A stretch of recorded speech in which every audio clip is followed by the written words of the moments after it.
নমস্কাৰ।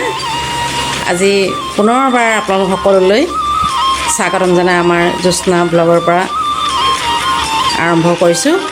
আজি এইয়া মোৰ পুত্ৰ গৌৰৱ বৰগোহাঁই ৰঙালাও পাচলি কাটি আছে। ওচৰতে এটা মস্ত ডাঙৰ এটা পচলা আৰু এইয়া পুত্ৰই পাচলি কাটি আছে। এইটো হাই বুলি কৈ দিয়ক এবাৰ। এইয়া এইটো ওচৰতে নাতিটো শুই আছে। আজি বিশেষ এটা অনুষ্ঠান পাতিবলৈ লৈছোঁ। অনুষ্ঠানটো হৈছে মোৰ ল'ৰাৰ তাৰমানে পুত্ৰ বোৱাৰীৰ বিবাহ বাৰ্ষিকী 14 বছৰ সম্পূৰ্ণ হৈছে। সেয়েহে এনেই অনুষ্ঠুপীয়াকৈ এটা পাৰ্টি আয়োজন কৰিছোঁ।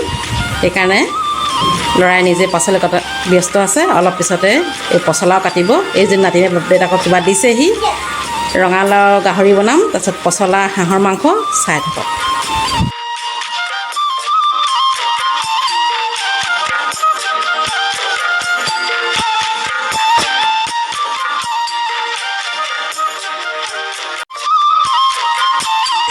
আজি এইটো হাঁহৰ লগত আমি খাওঁ। এইটো হাঁহ। এইয়া হাঁহ পোৱাত ব্যস্ত। এইয়া হাঁহ শুই আছে। এইটো হাঁহ তেলী হাঁহ ডাঙৰ। এইয়া আজি আমাৰ উৎসৱত দেউতা আহিছে। দেউতা গাটো ভাল পালে আহি ইয়াত শুই আছেহি। এয়া এইফালে আমাৰ ভাইটি মোৰ দেৱৰ এটাই হাই বুলি কৈ দিয়ে আকৌ। সেয়া মোৰ ভাই দেৱৰ হয়। আৰু এজনী ভাইটি বোৱাৰী এইজনী আমাৰ পতিদেৱতাৰ ভনীয়েক এইয়া তিলুমা বৰগোহাঁই। তাই বিষ্ণুপথৰ প্ৰাথমিক বিদ্যালয়ৰ প্ৰধান শিক্ষয়িত্ৰী কৰে। এইয়া হাই বুলি কৈ দিয়ে আকৌ মোৰ চেনেলটোলৈ। এইয়া গাহৰি বনি আছে। এয়া গাহৰি ফ্ৰাই হৈ আছে। অলপ সিজাৰ পিছত ৰঙালাও দিয়া হ'ব ইয়াত। এইয়া আৰু গাহৰি।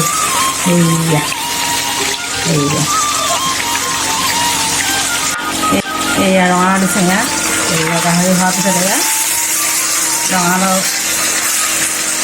ইয়াত দিছে। গাহৰি ৰঙালাও মাংসটো সিজাৰ পিছত ৰঙালাও দিছে। এয়া আমি হাঁহৰ মাংস বনাবলৈ লৈছোঁ। এয়া তেল, এয়া নিমখ দিছে। আমি নিমখ আগতীয়াকৈ দি লওঁ। তাৰপিছতহে পিঁয়াজ দিম। এয়া পিঁয়াজ।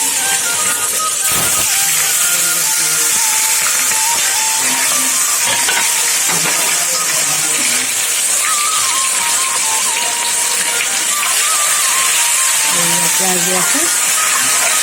পিঁয়াজ অকণমান ৰঙা হোৱাত অকণ ভাজিম।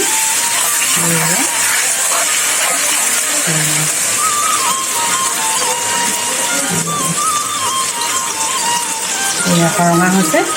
তাৰপিছত আমি এতিয়া ৰচুন আদা পিছা দিম। এয়া ৰচুন আদা পিছা।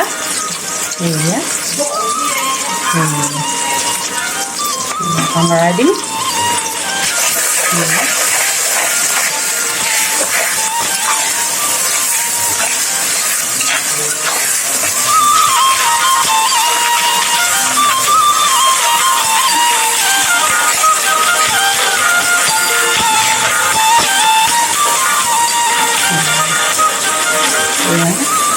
এয়া দিম মছলা।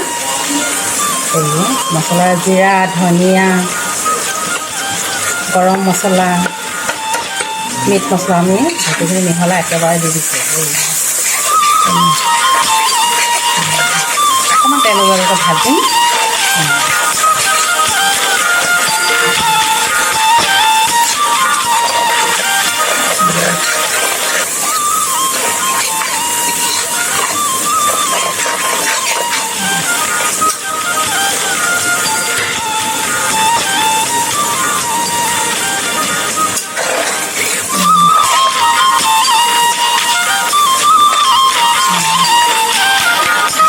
ভাজি আছোঁ।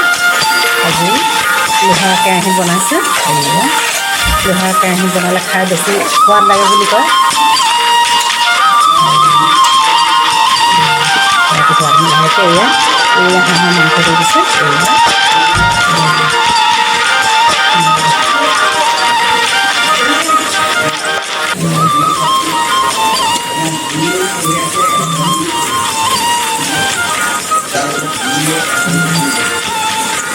লৰাই দিব।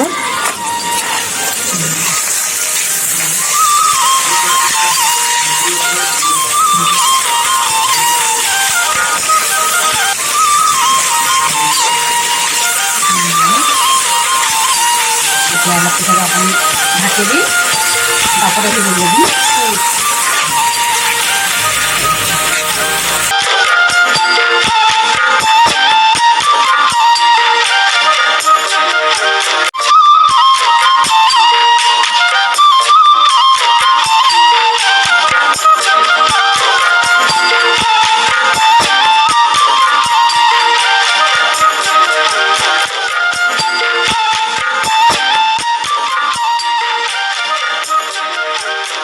এয়া পিঠা চব্জি এতিয়া মাংস সিজি আছে। এয়া প্ৰথমতে আমি এতিয়া পানী দিম, ঠাণ্ডা পানী।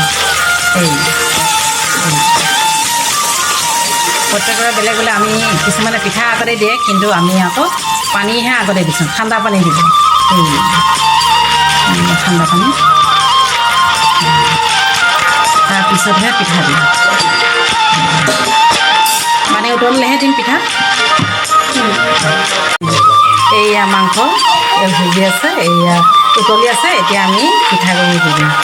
এইয়া পিঠা চব্জি পিঠা দি আছে। এইয়া আৰু জালুকৰ গুড়ি দিলোঁ, জালুকৰ গুড়ি দিয়াটো দেখুওৱা নহ'ল।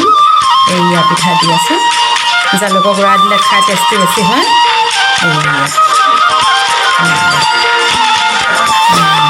এয়া হ'ল পিঠা চব্জি। অলপ উতলিলে এতিয়া লৰাই দিম। তাৰপিছত তাত নিজে তাত বা পাতল নিজৰ ইচ্ছামতে কৰিব পাৰিব। এয়া পিঠা চব্জি পিছত লগ পাই আছোঁ। এইয়া আমাৰ পোৱালীকেইটা ভাত খাবলৈ লৈছে।